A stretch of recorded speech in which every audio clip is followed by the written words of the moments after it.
Narito na tayo sa bundok ng Golgotha. Nais kong ubaran niyo ng sablot ang taong yan at ipagkaloob niyo ang uling pagbabasbas nating mga Romano. Masusunod si Tyrion.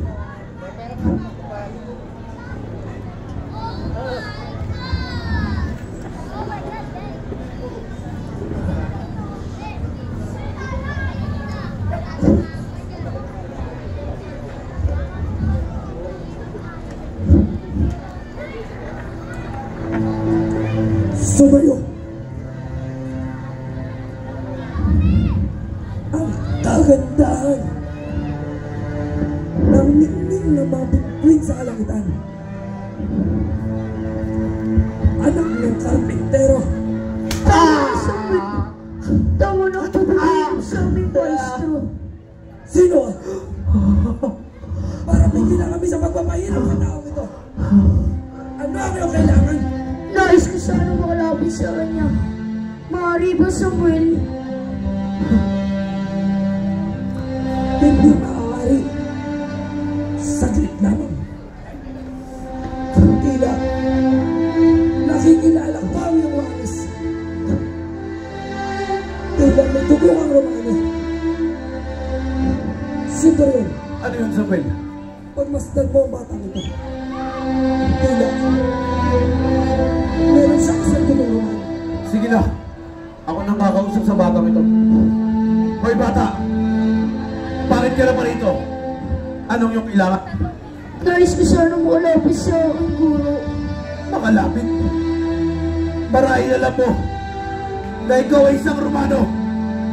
At ang isang Romanong katulad mo ay mahigpit na ipinagbabawal ng pamahalang Roma na makalapit sa isang kutyo katulad niya at kamatay ng ginagawan. Kahit kamatayan, ay handa akong mamakin. Makausap at makalapit ko lang sa aking guro. Hindi ko nagugustuhan ang katabilan ng iyong pananalita. Maging paniniwala ng ating libing ay handa mong talikdan. Malapitan at makausap lamang ang kutyo katulad niya. Hindi napapagay ang isang tulad mo rito. Ang dapat sa iyo. Pagira mo na lang, Centurion. Pasalamat ka kung maging sa kanya. Pati ba naman batang nanalo kay Jesus na isunagkit ka ng buhay? Talagang sagad na sa bukong sa maan mo. Sige na bata, makakaalis ka. Tanya! Tanya! Pati ba naman ikaw ay nalalaso na rin ang kaisipan na tama bang pagkaktanak ng Diyos? Anong yung kailangan? Kaya ng bata, nais ko rin makalapit kay Jesus. Kais mo rin malapitan ang taong ito? Para ano, Tanya? Sapagkat, maraming naniniwala na siya ang tunay na anak ng Diyos. Katulad ko, malakas ang paniniwala ko na siya ang tunay na anak ng Diyos. Kaya't palapitin mo na ako sa kanya. Para ano ba, Tanya? Nakikiusap ako sa iyo, Centurion. Palapitin mo na ako sa kanya. Dahil nais ko na tuluyang magbago. Magbago? Wala ka ng magbabago, Tanya.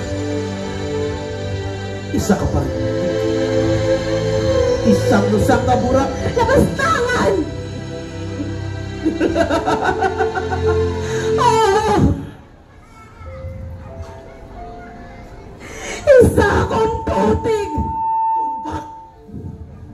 Isang lusak na burak!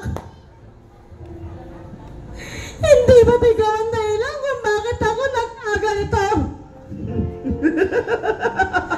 Pinilit kong umahon sa butikang kinasasadlakan ko, subalit ano ang iyong ginawa? Ikaw pa mismo naglutob sa akin sa butikang kinasasadlakan ko. At lingid sa iyong kaalaman, nagbunga ang kasimaan mo. Nagdalang tao ako at nagsilang ng isang sanggol na walang kinikilalang ama.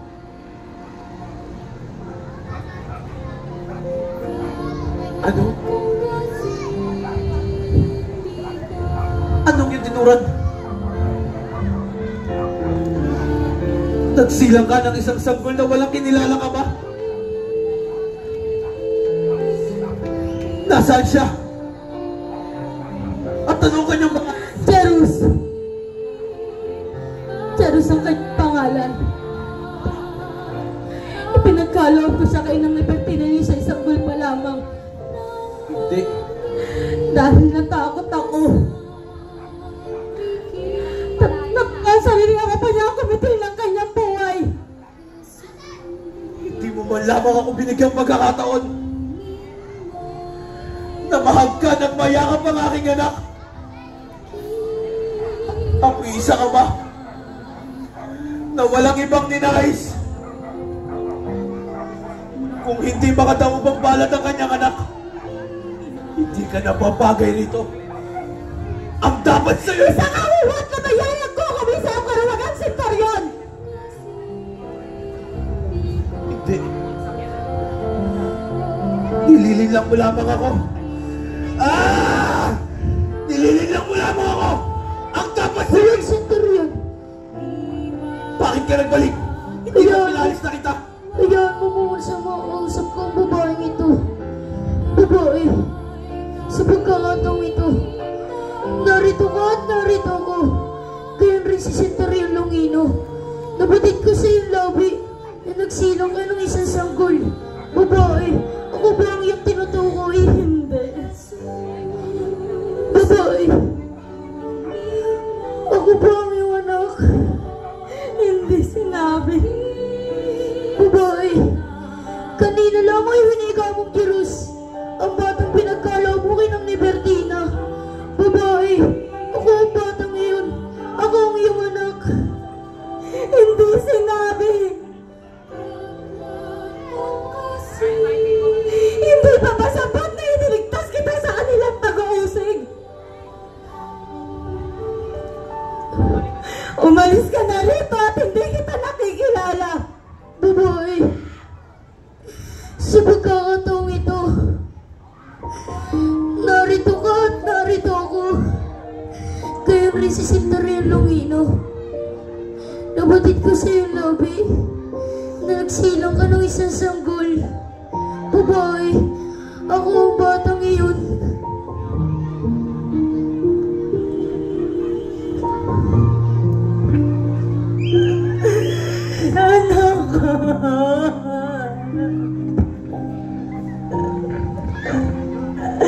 Unawain mo ako.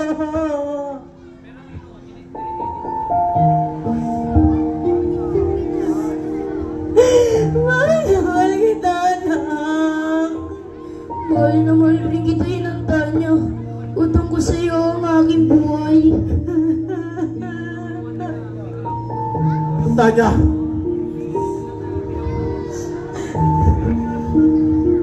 Siya na ba si Jerus? Ang aking anak? Jerus, anak. Ako ang iyong ama. Halika. Sa aking kasumama. Sa latang wala mong iyong Centurion, batid ko na ako isang Romano. Ang amo ko rin isang Romano. Mamamatay tao, kaya hindi ko na kailangan ng mga asawa na yan. Anak. Ako ang nagbigay ng mula sa iyong buhay. Kilalanin mo ako bilang iyong ama. Kung kaya't sa akin ka sasama. Hindi! Hindi at hindi ako sasama sa iyo.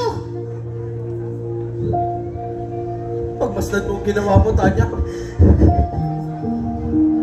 Maging sarili kong anak ay hindi ako inikilala bilang kanyang ama. Hindi kayo nababagay rito. Ang dapat sa'yo! Sige! Ituloy mo! Hindi ko magagawa yung Tanya. Dito! Dito sa tapat ng dilim ko, mamatiyak mo ang aking kamatayan! At kung hindi ka ba nasisiyahan,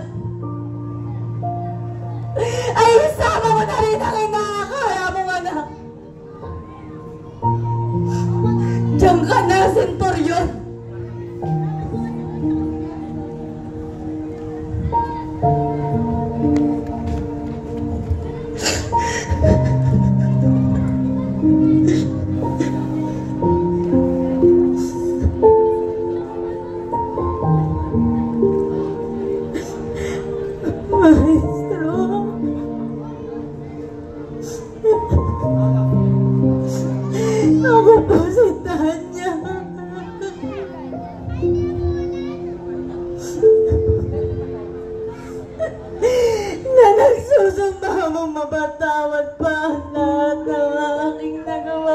kasalanan.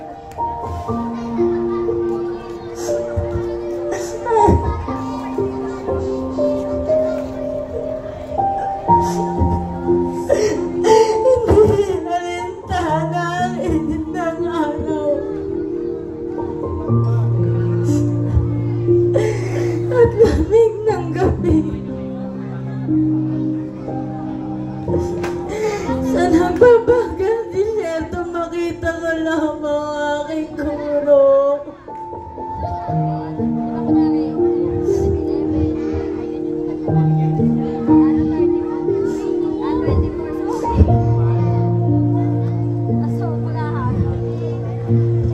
Mapapalad ang may mabababa at mabubuting kalooban, sapagkat sila'y tinataas ng aking amang Diyos sa langit. Maestro,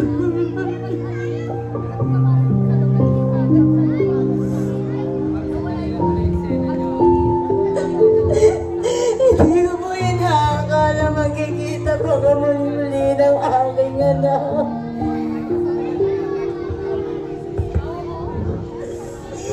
Nasa simula pa lamang ay pinagtaka ako ng kiti ng kanyang buhay. Subalit hindi ko ginawa. Natakot ako sa Diyos. Natawarin mo ako, Maestro.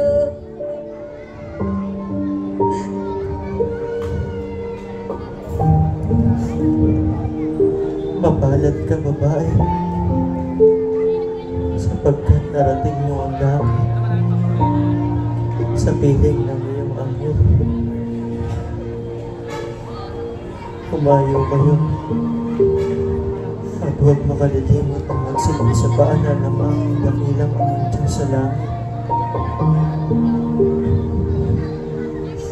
Salamat, Maestro. Hindi ay nakamahaw ng aking anak.